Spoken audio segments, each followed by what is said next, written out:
talking about that hashtag where it was nobody like women. Yeah. But in this case, Mike brought up the fact that there's also a hashtag for men, nobody like men. And it made me also go on social media and check out some of the issues men are talking about when it comes to them being stereotyped, them being misrepresented, them being spoken to in ways that they don't like. A sample here from Olakunle Rufai here says, I'm not in your league. Can you take care of me? Yeah, does it resonate? Not with you, of course, but it does with you. That's for ladies, yeah? No, for men. So nobody the men, like the women tell the men. That's what they tell us. Yeah. Have you heard that before? We heard that a lot. Now listen to this one. Hang on, listen to this one. Don't text me if you can't send me money. There's another one. You must have a car and an apartment before you can date me. Okay. Normal. Those are just some of the things that, you know, men, but you were going to say, you know the thing about class also, it's not only financial. So there's also maybe intellectual, psychological, or educational class. So maybe she's probably a PhD holder, and then you're thinking about it. Would I get married to somebody who's not even, maybe who doesn't even have a first degree, or who has just a first degree? You know, that comes up. Apart from the financial class, then there's also the societal class. Yeah. When it comes to family name, you know, does the family have this standing? Yeah, exactly. Can your name open doors the way my name can? Are you going to leverage on my name? Are you on that level? Are you on that level where I can marry up to? Exactly. You know, but really. But you know, there's so many angles to take this from. First of all, the women were coming out to say, you know, there are some things that make them feel hurt and slighted. They make you feel like they've not done enough work.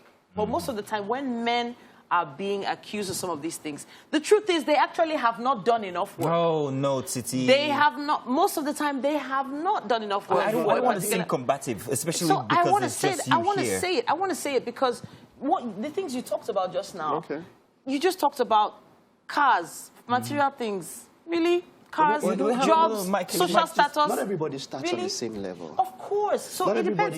If, for instance, you have a woman who has given you that kind of, just know that the woman is not for you and move on, really. Okay, well, but on the other hand, you can't move on if your in-laws are asking you, where's the boy? This is what, do you understand? You can't move on from that. Listen, it is the same thing. These are pressures that you go through. We also go through these pressures as well. But that ladies always seem to think that your pressures are don't amount to what we go through. What I'm saying might not be.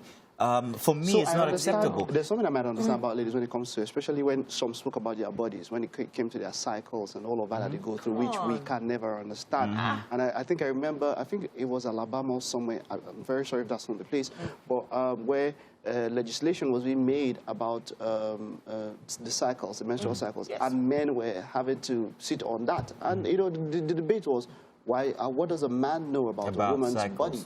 You know, let's not go into all the whole transgender thing. But then, we're trying to say that, yes, we understand that one. But look, you cannot downplay someone else's reality or truth. So I would never advocate for us to downplay anyone's, you know. But I'm just saying there are some cases where, okay, let me give you an example. I was working in an organization where they told me that I couldn't be promoted because I lived on the mainland. Then the next thing I heard was, I couldn't be promoted because I was pregnant. The next thing I heard was, I just had children, they can't promote me now. Do you understand? There were just so many things. Did you finally get promoted? I left. She wouldn't be here. The truth is, I left. There's some things that women just cannot explain.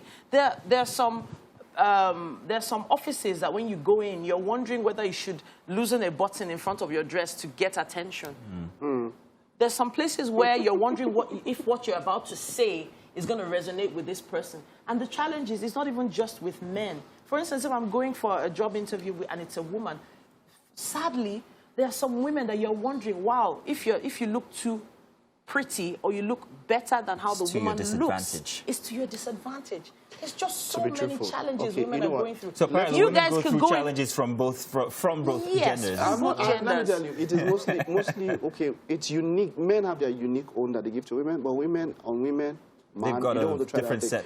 I would say that yes, I would agree with you on that one. That look, what a woman goes through, man. Sometimes, in fact, most times we cannot come near it because man. Like you said, when you're coming from both sides, like you said, you get into somewhere, you don't know how. So maybe you just go for and tell her, Madam, should I take everything off or should I put on a hijab I've or whatever? actually gone for an interview where I had to reduce that. the amount of makeup on my face. I Yeah, went to the bathroom and cleaned my face because the woman that I was going to see, honestly, she had already given me that look.